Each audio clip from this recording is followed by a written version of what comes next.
At Christmas, my mom showed our old photo albums to my fiancé. He froze, grabbed my hand, and whispered, "Don't you see it?" "See what? How can you not see it?"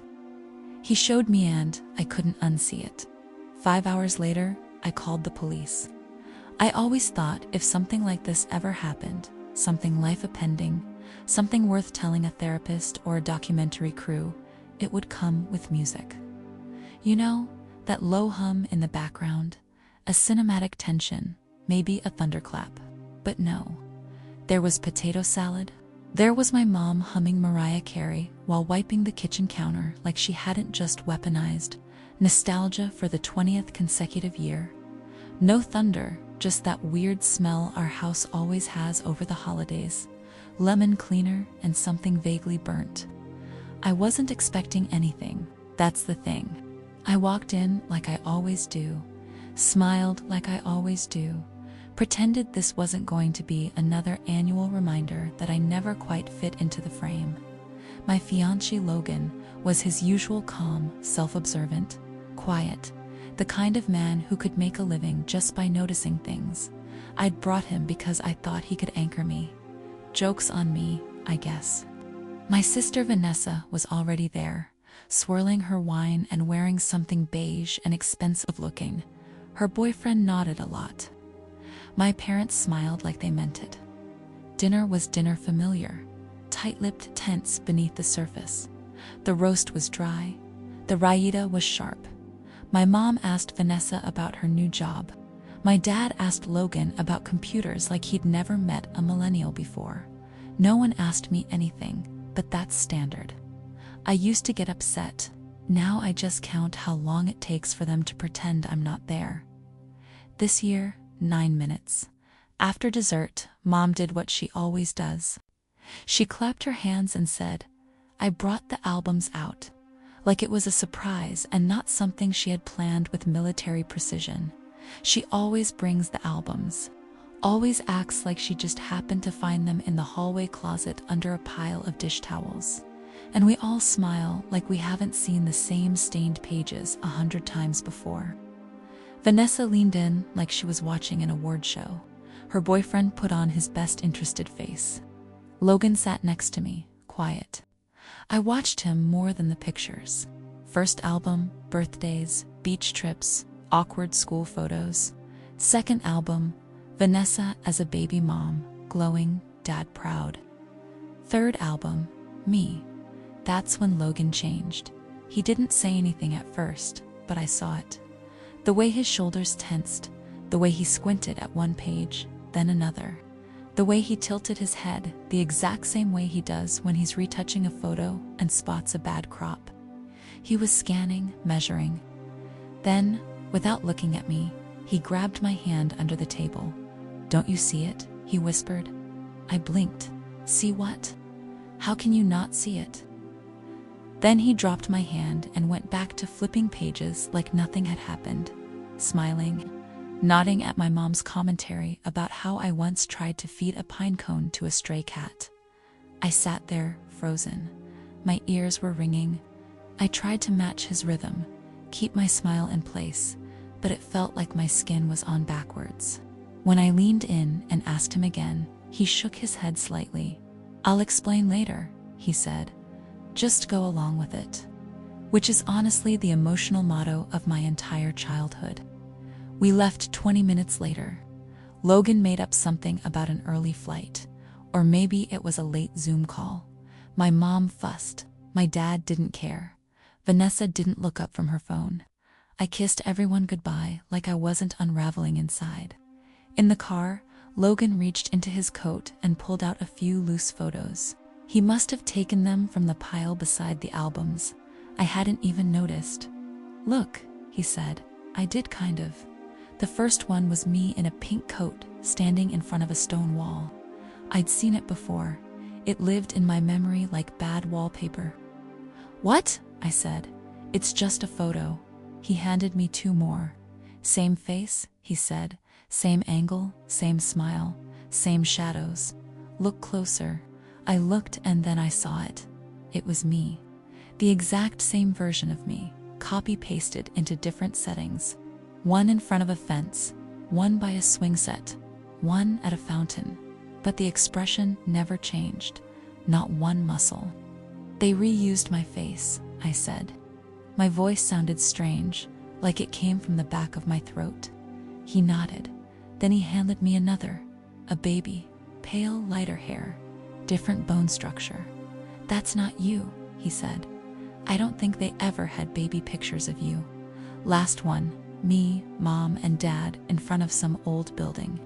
My outline was fuzzy. The shadows didn't match. I looked like a sticker someone forgot to finish peeling. I stared at it for a long time, then I laughed. Not a real laugh, the kind of sound you make when something breaks in your head. "So, I'm a collage," I said. "That's fun." Logan didn't laugh. "Why would they fake this?" I asked. He didn't answer. Neither did I. I didn't know it yet, but 5 hours later, I would be calling the police. The thing about denial is that it doesn't break all at once. It leaks like an old pipe under the sink that everyone agrees not to talk about. You know it's dripping. You hear it, smell it, but you keep washing your hands and walking away. I stared at those photos all night. Logan eventually fell asleep beside me, but I didn't move. Just sat there in bed like some kid waiting for monsters to show up. Except the monsters already had names, Laura and Richard. The photos were lined up on my nightstand. I kept checking them like they were going to fix themselves while I wasn't looking. They didn't. My face was still there, pasted, triplicated, frozen in some preset expression I didn't remember making. That baby still not me, the lighting still all wrong, and it hit me. Not as a scream or some thunderclap of realization, but like a whisper I couldn't unhear. I had no idea where I came from. I mean that literally. I have no memories before I was 5, none. When I was younger, I used to think that was normal. Or maybe not normal exactly, but at least explainable. My parents said it was because of the war. I was little.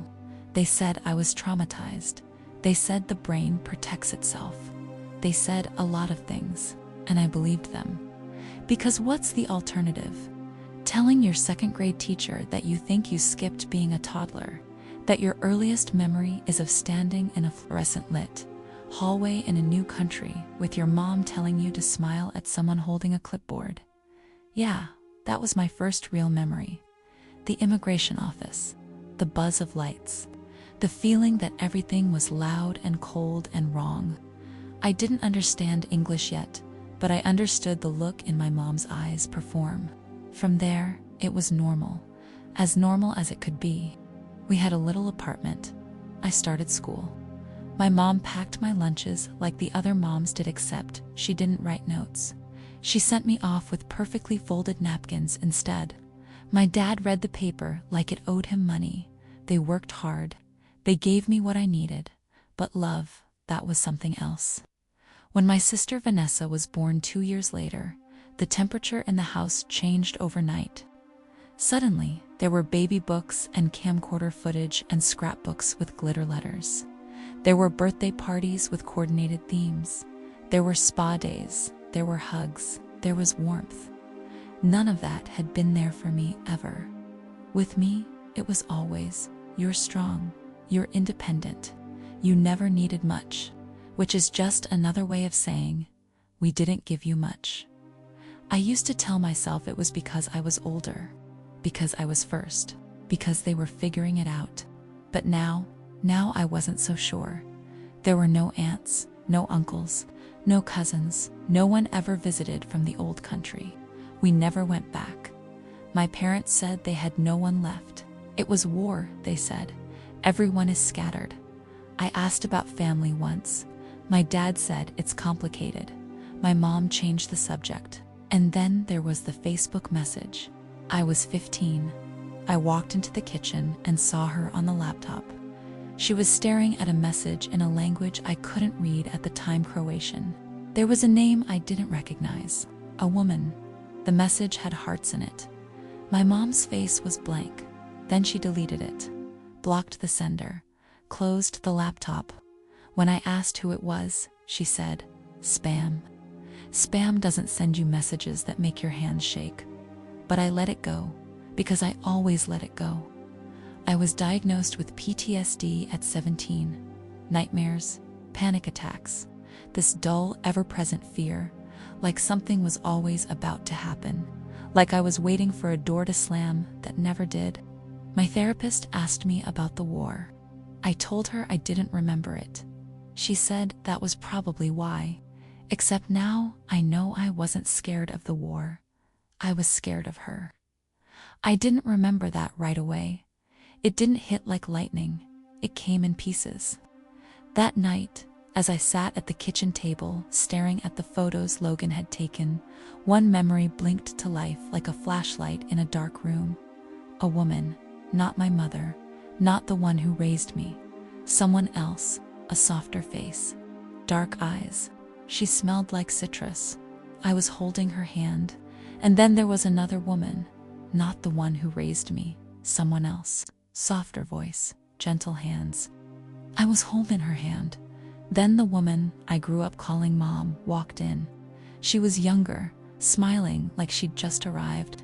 The first woman leaned down and said in Croatian, "This is your babysitter." That was the first time I met her.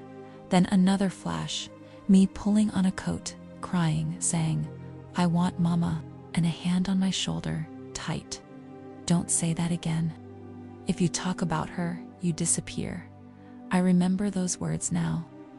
I didn't before, but they were there, buried under years of being told to smile for the camera, and then the screaming.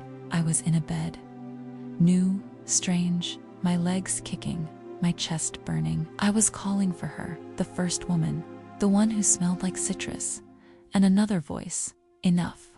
I don't know how long the panic lasted, maybe minutes, maybe centuries. Logan found me on the kitchen floor, gasping, my palms flat against the tiles like I was trying to hold on to something. He tried to touch me. I flinched. He sat beside me instead, not saying anything, and somewhere in the middle of that, still on the floor, breath caught in my throat. Vision, swimming eye, reached for my phone and dialed 911. The operator picked up on the third ring. 911, what's your emergency? My chest was caving in. My mouth opened, but no sound came out at first. Logan was still kneeling beside me, one hand on my back, steadying my breath like he could anchor it. I finally forced the words out. "I've been kidnapped." A pause, sharper now. "Ma'am, are you safe right now?" I think so. I'm home." "Is the person who took you with you now?" No, it was. It was a long time ago. I think I just remembered it." Another pause, then a shift in tone, gentle, still controlled. "Okay, take a breath for me. You're not in danger right now. No, but it's real. I remember now. They weren't my parents." Logan reached over and took the phone. "Hi, this is her fiancé. She's having a panic attack. It just came on about 15 minutes ago. She's been uncovering some things. Childhood photos that look clearly edited. No birth records. Weird inconsistencies. And she just had a very vivid memory. She believes she was abducted when she was around 5. It would have happened 25 years ago, outside the US. The operator stayed calm. "I understand. What's your location?" Logan gave our address. "I'm going to log this as a welfare check and forward it to the department's investigative unit," she said. "You'll get a call from someone to follow up. If either of you feels unsafe in the meantime, don't wait. Call us back immediately." Logan thanked her and hung up. I was still shaking, but the words had been said out loud to someone reland. There was no undoing that. "Perfeito aqui esta, a part final do roteiro, completo minuto, 12 lean 80 final. .com os nomes alterados, montendo todos os detalhes. Origine, I didn't sleep. I showered, changed clothes, folded laundry I didn't remember putting in. I think I emptied the dishwasher at one point." Logan hovered, made tea, watched me like I was glassware in an earthquake. You should rest, he said at one point. I nodded, didn't move. I kept expecting someone to knock on the door, or burst through it, or for the floor to just fall out from under me. Instead, the apartment stayed quiet, humming softly like it didn't care what was happening to me. The next morning, I got an email. Case file opened. Pending contact from an assigned officer. Someone would be in touch. That was it. I showed Logan. He read it twice, then just nodded. It's real now, he said. Real, like it hadn't been real when I was curled on the kitchen floor trying to remember if I'd ever actually had a mother. The knock came 2 days later. 3 taps measured. .com like a favor. I opened the door and saw my mom holding a brown paper bag like she was delivering cookies. My dad stood slightly behind her, hands in his coat pockets, face neutral. Can we come in? She asked, already stepping forward. Logan appeared beside me. I nodded slowly and let them in. They sat on the couch like they were guests. My mom put the paper bag on the coffee table. I brought some of that soup you like, she said. The carrot one, from when you were sick that time. That time I was 8, and she told me to stop crying because I wasn't dying. That soup, thanks, I said flatly. She smoothed her coat and looked around the apartment like it might help her figure out what to say. My dad stayed standing. We spoke to the police, she said finally. They said you filed a report. I did. She looked like she wanted to be offended, but didn't have the energy. You should have just come to us first. Would you have told me the truth? She paused, blinked. My dad finally stepped forward. Yes, he said. You're not biologically ours. I exhaled through my nose, not relief.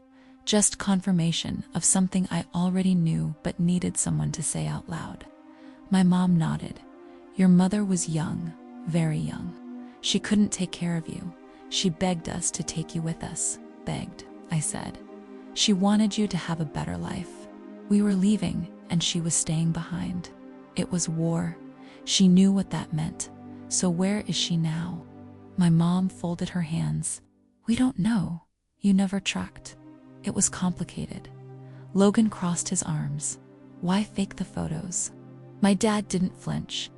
We didn't want her to feel like she didn't belong. So you erased her real life and invented one? Logan asked. My mom's voice cracked. You were 5. You cried for her for weeks. It was awful, but you adjusted. You forgot. We thought it was better that way. You could have told me and said what? She snapped. That we took you from your mother. That you had a life you'd never remember. You would have hated us. You think I don't. Silence. Then she pulled something from her bag. A photo. Me, maybe 6 years old, holding my dad's hand. This one's real, she said, like that was supposed to fix it. I didn't touch it. They stood. My dad looked at Logan, then at me. We didn't steal you. We rescued you. I didn't answer, neither did Logan. And the worst part? For about 10 seconds, I almost believed them. I didn't ask them gently. I said, tell me her name. My mom blinked like she didn't understand the question. My dad did his usual thing where he rubbed his face like he was exhausted by the weight of having to deal with me. You were 5, she said. Your memories, they aren't reliable. Try me. She shook her head. We didn't want to hurt you. You already did. They looked at each other. Then my dad said the name like it was a confession. Anna Vukovayo. No address, no contact, just the name. When I asked for more, my mom said, we lost touch. It was war, right? And apparently war also erases your ability to type a name into Google. We started searching that night. Logan was on his laptop. I was on mine.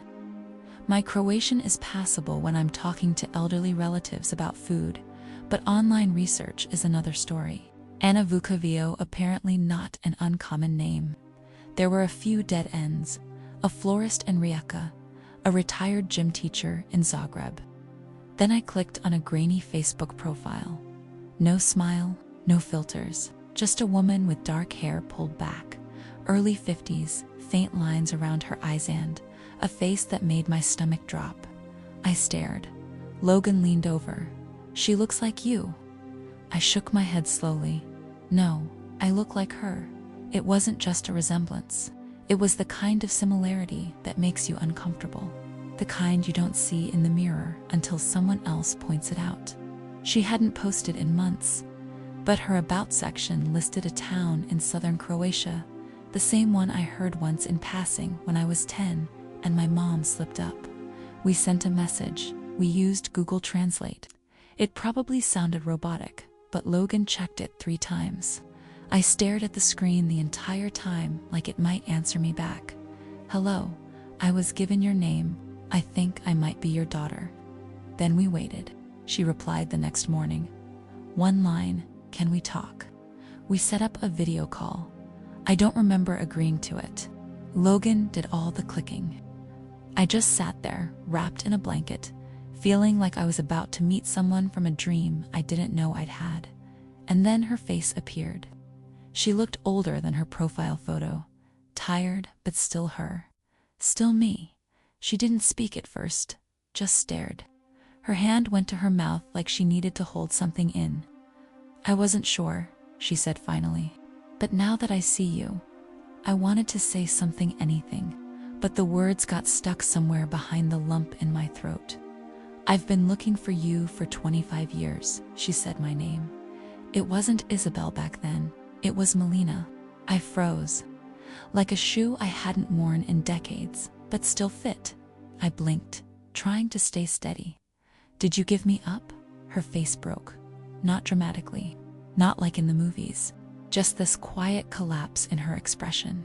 Her mouth opened, then closed again. "No," she said. "God, no." She looked off screen for a second, like she needed to ground herself. Then she turned back. "You were 5. I had to leave you with someone I trusted, a neighbor, a friend, just for a couple hours while I ran to the municipal office to finalize some papers. When I came back, you were gone." She took a breath. "They said your babysitter left earlier, said you went with her, but you never came home." Her voice cracked. "We searched. I went to every police station, every camp. I posted flyers. I called shelters. Everyone said children get lost during war. But I knew. You didn't get lost." She paused. "I just didn't know where to look." I sat very still. Logan was the one who asked, "Did you ever apply to leave?" She nodded. "I was approved for a resettlement program to the U.S. Families with children got priority. I had everything ready." She looked at me then, "But after you disappeared, they took me off the list. Not that I would have left without you." And then it hit me harder than any memory ever had. That's why they took me. Why they needed me. Why they edited me into those photos like I was some final puzzle piece. They didn't take me because they loved me. They took me because I got them out. We sat in silence for a while after that. Her eyes were red. Mine probably were too. Logan didn't say anything, just sat next to me like he was trying to hold the edges of the room together. "I never knew where you went," she said softly. "I thought maybe someone took you over the border. I thought maybe you died. I didn't know what to hope for. I didn't know what to say to that. What do you say to a woman who lost you?" "They changed my name," I said instead. "Isabel," she nodded, as if the sound of it hurt. "Melina was your grandmother's name." I don't know what I expected to feel. Rage, relief. I felt hollow, like someone had reached inside and scooped everything out, but politely left the shell so I could continue functioning in public. 2 weeks later, we stood side by side at the precinct. She wore a navy coat. I brought the photos. The officer took our statements, asked us questions I barely remember answering. My mom, my real mom, unfolded a creased flyer from her purse, the original missing persons notice. My name, the first one printed beneath a grainy photo. Melina Vuceveo, age 5. Last seen wearing a red scarf. "This is her," she told the officer. "This is my daughter." And for the first time, someone else nodded. We pressed charges. And I stopped pretending the past was something I owed to anyone but myself. It didn't go to trial. They were found guilty during the investigation. Immigration fraud, falsifying federal documents, concealing a child abduction across international borders. Turns out they never gave up their Croatian passports. They just tucked them away in a drawer right next to their moral compass. Their American citizenship was revoked. They were deported within 6 months. No appeals, no second chances. And they can never come back. Vanessa stayed. Of course she did. She was born here. At first, she didn't say much, just stared at the floor a lot. Then one day, she came over and said, "That was really messed up." It wasn't an apology exactly, but it was something. We talk more now than we ever did growing up. She's not my sister by blood, but she still knows how I take my coffee. And that counts for something. As for Anna, real mother, she moved to the US 6 months after everything settled. Family reunification program. Logan and I helped with the paperwork. She got a job at a bakery near our apartment. Says it reminds her of the one she worked at when she was 21 before everything happened. We're planning the wedding. She's on the guest list. She cried when she got the invitation. The people who raised me lost everything. And honestly, they built their life on a lie. So when it collapsed, I didn't feel guilty. I felt free. Did I go too far or not far enough? Tell me in the comments.